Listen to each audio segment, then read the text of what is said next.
수도권 전역에서 감염이 확산하는 가운데 이번에는 서울 관악구의 한 다단계 업체에서 집단 감염이 발생했습니다. 지금까지 확진된 확인자만 최소 13명인데요. 사업체 특성상 좁은 공간에서 고령층이 밀집하는 경우가 많아서 우려가 커지고 있습니다. 현장에 취재 기자가 나가 있습니다. 부장원 기자.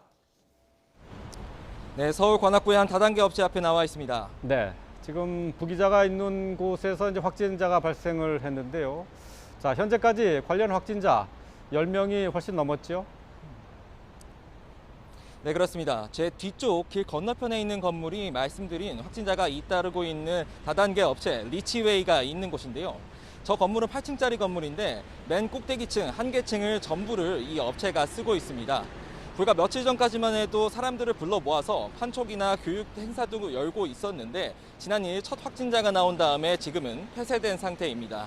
이 업체에서는 지난 2일부터 첫 확진자가 나왔는데요.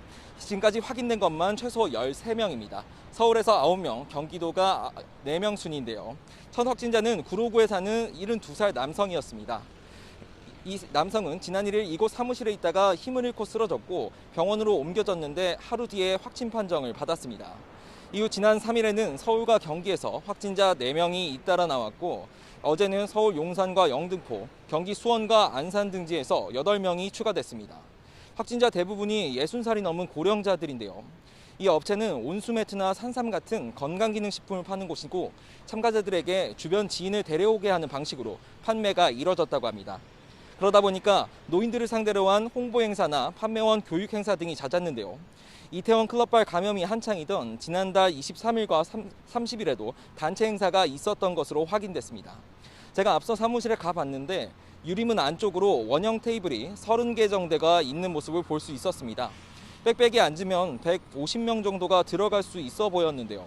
좁은 공간에서 노래도 부르고 강연도 했다고 해서 추가 전파 가능성이 적지 않아 보입니다. 아직 어떻게 감염이 시작됐는지는 정확히 파악되지 않은 상태인데요. 방역당국은 이 업체 직원 13명과 이 기간 업체를 찾은 188명에 대한 검사와 함께 감염 경로를 추적하고 있습니다. 지금까지 서울 관악구에서 YTN 부장원입니다.